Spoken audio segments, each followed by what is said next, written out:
And friends from the press, let me first of all welcome all the guests very wholeheartedly to the most beautiful campus of South Asian University. Some of you would recall I addressed you last year from an outside building, and I invited you to see the campus, but the way life is in Delhi, nobody probably found time to visit the campus. Only very few could make it. Maybe 15-20 people I saw during the year for the campus.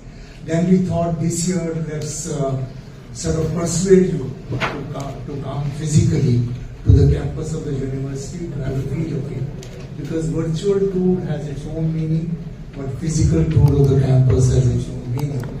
So I wholeheartedly welcome you on behalf of everyone in the SAU family to this great campus. It's a pollution-free campus, very vast campus, very nicely built at a very heavy cost by the government of India to make sure that we set up a role model university not only for Indian students but for the students from all SAR countries. Many of the details have been given to you by my colleagues, and that's how I work. I work much less and my colleagues do so more work that they tell you everything which has to be told. I will only highlight a few salient features which we have tried to incorporate during the year for this year admission. Last year was practically our first year on the campus, and we could increase the number of students from 600 to something like 967. This year we definitely plan to take this number beyond 1500 to make sure that the campus is more vibrant, campus is more utilized. In this university we are trying to make sure that on one hand the step which India has taken for national education policy is implemented to the extent possible, and also use our deregulation, as the Honorable Prime Minister says, to make sure that we can do what even others may find it difficult. At the same time, we also ensure that we have the mandate of respecting the requirements of all South Asian countries, SAR countries, and we should live up to that. So what we have done is we have continued with all what we were doing. Last year we started BTech. This year we are going to enhance it manyfold in many different diverse specializations, which has been already elaborated by my colleagues. The purpose is to fulfill the needs of this country as well as SAR countries to the extent possible. Then we are embarking on some very unique things. One of the science course which we intend to start, which Dr. Pankaj Jain has highlighted, we have observed during this last 1 or 2 decades, the students of science are compartmentalizing themselves very, very solidly. If I know physics, I only know physics. If I know only bio, I know only bio. And that is why most of the real problems of science are not being able to be attempted by these students. So we are making an experiment which has been talked all over the world. Many good universities in the world have it, and we are starting a interdisciplinary science program, starting with all the 4 main subjects of science, and then it will be tailor-made as per the requirement of the students. So it's a step towards what we call as design your own degree. The science student will be able to design his or her degree as he goes along. We make the base very broad, and then we pyramid is as per his or her wishes. That's an experiment which we'll be doing today, and I'm very, very hopeful that the type of good media support we got the last year, which has taken us to this point, because you would all appreciate media support is equally necessary for all of us as the societal support. This will continue for this program. I have talked to most of the most eminent scientists in the country, and they all look forward to this with great enthusiasm. Next thing which we are embarking is integrated courses on BBA, MBA, BSMS, so that the student doesn't have to go through the rigor of uncertainty all the time. He or she is sure of what he's doing. Third thing which we are trying to make sure is that this university was drafted for all the SAARC countries, and interdisciplinary studies was our focus. We have set up a Center for Climate Change, Green Transition and Sustainability. We are intending to start the first full-time course here in this center on MS in Climate Change and Sustainability. The curriculum is being designed by best of the experts, and the faculty which is intended to teach in this course comprises of former ambassadors, former secretaries, head of the United Nations Environmental Program will be a faculty, head of the Climate Change Advisor to the United States will be a faculty. So we are trying to make this program very vibrant for the entire SAARC region. We have reinvigorated our Institution of South Asian Studies, which was one of the primary objectives of this university. The students know about entire region, in addition to India, of course. And to do that, we are floating many 1-credit courses, 2-credit courses in the evenings, and the student can choose. Even if any other student cannot design his or her degree completely, but he or she can certainly design about 20 to 25% of the degree by themselves. Because we believe learning many things is very important and in today's world, and we are going in that direction. Friends, Dr. Jain has already emphasized on executive MBA and executive PhD. Because we believe sometimes you have to go to work for whatever reasons. Many of you media professionals must have also done that. And at some stage we feel that PhD would have been desirable. And at that time to come through an entrance test and do these, you don't need scholarships, you don't need money, but you need guidance and make sure that you can grow in profession. I was consultant to Defense and Space, and I observed many of the very senior scientists, they can't publish because of the confidentiality of the work which they are doing. But they still will believe in getting a PhD degree if they can. Because a PhD degree today has become a sort of entry for 10 years of second career of professional life. And that's very, very important. To take care of that, we have started executive PhD, where we will be more guided by your capability, which you have acquired by years of experience, rather than through the syllabi, and try to build up on that. Similarly, executive MBA. Finally, friends, we believe, as you know, in NEP we have embarked on the GER to 50% in very few years, which is obviously not possible without the online education.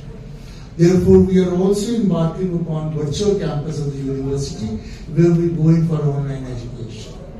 Just to make an experiment, in this January we started the virtual campus with one course, MS in Data Science and AI, and with just 40 students.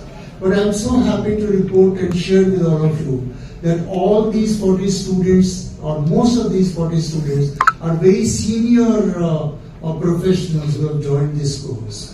When I was interacting with all the students of this virtual campus, I found a senior lady from Chicago is joining this course. She's staying next door to the Indian Institute of Technology, University of Illinois, but she chooses SA2 to enroll for this course.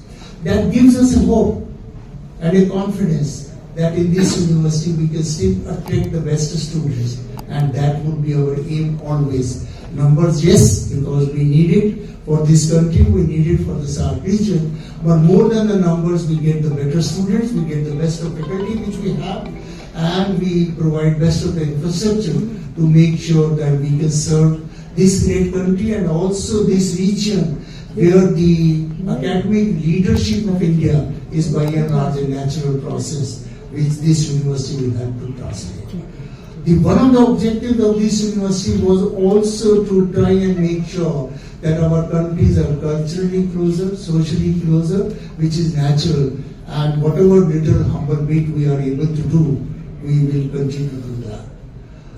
15 days ago, we organized a libraries meet, inviting librarians from all over the world and mostly from SAARC countries. And you will be happy to know that in a young university like this, 50 people from abroad came at their own cost to attend this library summit. And we believe that diplomacy is done at several levels. Well, political word is political word, administrative, financial diplomacy will continue. But as a university, let's take a lead in academic diplomacy, library diplomacy, conferences, so that we can bring the world closer together by academic enterprises rather than otherwise. In our Institution of South Asian Studies, we have a research advisory board comprising of the most eminent people from all the SAARC countries. And it's going to be very, very active very soon. We'll continue to move ahead in that direction. Friends, I will be happy to share with you, on 7th of January, we had the governing board meeting here. It was so happy that all the members from all the countries came physically to attend the meeting. And this meeting could be held in very cordial environment, very important decisions taken. And if I see that, I'm sure we are in the right direction. I contacted Software Technology Parks of India, and they have promised me that they will set up the best center in the country in the campus of the South Asian University. And Ministry of External Affairs is also requesting them to do that. And that will give our students of BTech and management a lot of new ideas in entrepreneurship and innovation, which is the necessity for any educational enterprise. I see some of you have been seeing me earlier in IP University also, and we like to take that journey much forward. Virtual campus has already been described what courses we have. I like to just request you for one thing, that whenever you feel, any of you feel you have a new requirement because you talk to all the academic world or many universities, just feel free to let us know. We will certainly examine anything which comes from the society to make sure can we do that. I am working with professional societies, Institution of Engineers, Institution of Electronics and Telecom Engineers, and we are designing a diploma in cutting edge technologies, which we will launch very soon with the help of a professional engineer, Institution of Electronics and Telecom Engineers. Because I believe universities are for students, universities are also for a lot of continuing education to the professionals, a concept which has been much less in this country. We want to revive this, and continuing education has to go on. I remember when I was Vice Chancellor of IP University, I was addressing doctors. I said, when you give medicine to a patient, you say, देख लेना medicine expired तो नहीं है. Have you made sure your knowledge is not expired? Because we don't bother about our knowledge shelf life. So we do a lot of continuing education to make sure that the universities become relevant to the professionals to continue the work. So friends, these are some of the things which we are embarking on starting this year and continue, and also make sure that this beautiful campus is inhabited by more students. Our utilization becomes higher for India as well as other countries. With these few remarks, I once again welcome you all, grateful to you all for coming up in large numbers. Let me be honest with you, we never expected that we will have so many. I assure you, next year we'll have you in a bigger room where you won't have to stand and you will be able to cover us there. I apologize for any inconvenience in the process. Seats for the BTech CSC and dual degree BTech and MTech programs, with all these specializations included in. Then BTech Mathematics and Computing is something which we have started new, and as I told that we have 120 seats in this program, that is BTech in Mathematics and Computing. So it's basically it caters to the mathematical and computing needs of the society. Then integrated BSMS, as Professor Jain has already told you about it, we have 180 seats in that, and integrated BBA MBA program would have 60 seats.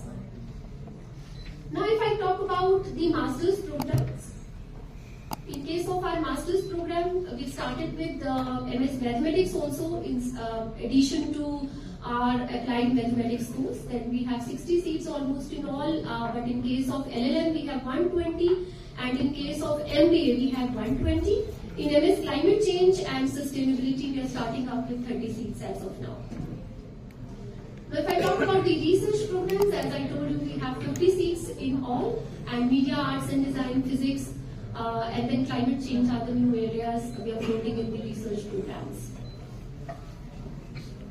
These are the virtual campus courses, which we have, you've already seen the list that would come up. Now, if I talk about the modes of admission, this year we are really putting in an ease to the students because we are giving them diverse range of options in which they can apply to SAU.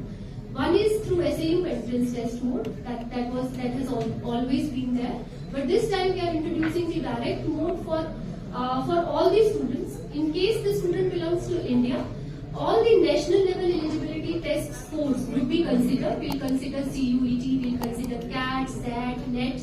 So all the national level eligibility tests would be there.